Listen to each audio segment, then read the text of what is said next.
What's up, guys? How is it going? Wait, let me just tilt this camera a little bit here. As you can see, this doesn't look like London because I'm not in London. I'm in holiday in Greece. I'm having a good time, but I have some spare minutes, and I just was reflecting on my sight reading journey, specifically when it comes to things that I wish I worked on early on. As some of you might know, last year I did all my grades pretty much back to back. And even though I did my grades and I can play intermediate pieces, what's going on? Reckless driving. Even though I can play intermediate pieces, I still can't sight read really simple pieces. And I just think the reason is because I haven't mastered the rhythmic reading enough to match my notes reading. I just noticed I was just playing by ear the whole time, and I was playing pieces at a decent level because I already knew the piece by listening to it. So the rhythm side, I never managed to actually work on it. But nowadays, I try to read the rhythm and not cheat and just go with something I've heard it before. I just practice on pieces that I've never seen, just to make sure that I'm actually reading the rhythm with the notes. Sorry, it's a bit loud. Why is it so busy?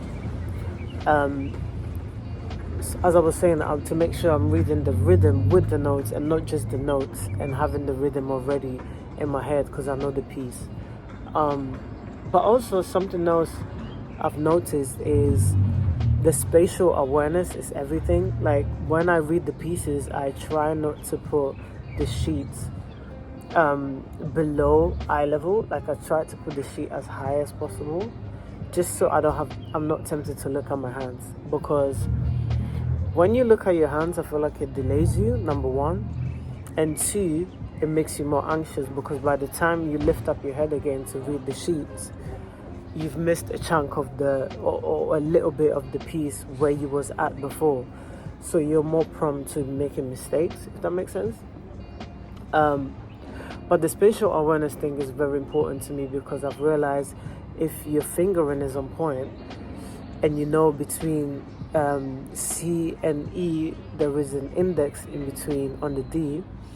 When you're reading that in front of you, you don't have to look at your hands because you already know in your mind that if the next note is E from C, your middle finger is already on that E, So I just wanted to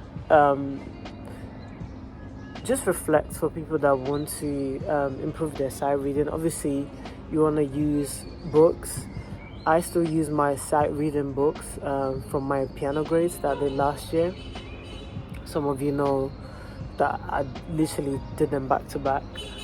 I still use those books. So I kept all the exam books, and I'm just gonna go through all the pieces that I didn't take to the exam, which is probably altogether will probably be like, I don't know, maybe 50 plus pieces, because I literally have a book for every single grade that I took. 1 second.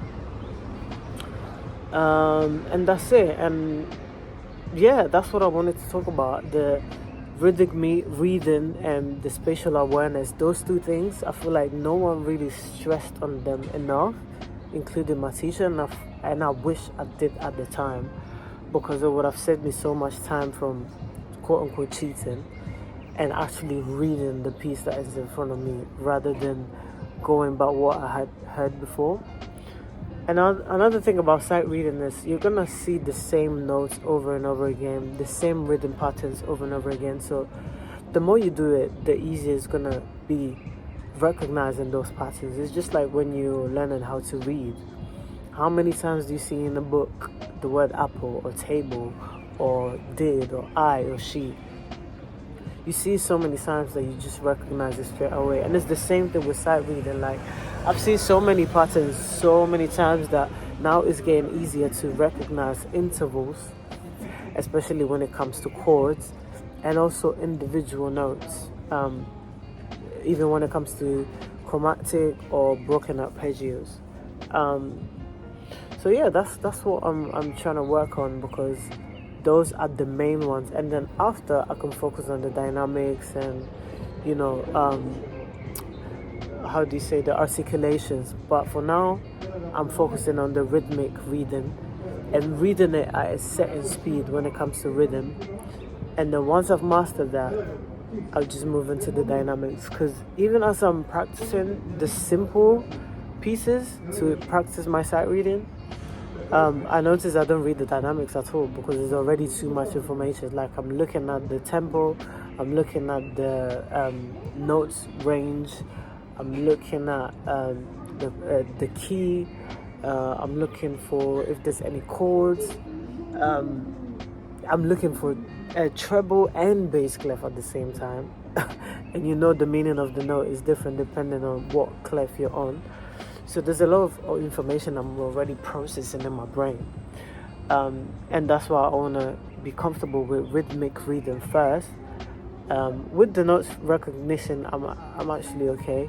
Obviously, I could get better at it, but I feel like my rhythmic reading is kind of poor. So that's what I will be focusing on. And also, I put in the description a series of links and videos that have helped me, because my teacher was like, if you practice like with drum rhythm pattern exercises or drums reading exercises, you get better and better, like literally 5-10 minutes a day, and you see improvements. And I have seen improvement. But I'll put the links in the description. And there's also some apps that I've used to help me to recognize the rhythms. I'll also put that in the description. And hopefully, you too can improve your sight reading. But thank you for following me on the journey. This video was just a conversational video, reflection video. So I apologize if it was a bit boring, but yeah, I'll see you in the next video with some tutorials maybe, or more slow practice with pieces that I'm learning. So yeah, I hope you guys enjoy your day, and I'll see you in the next video.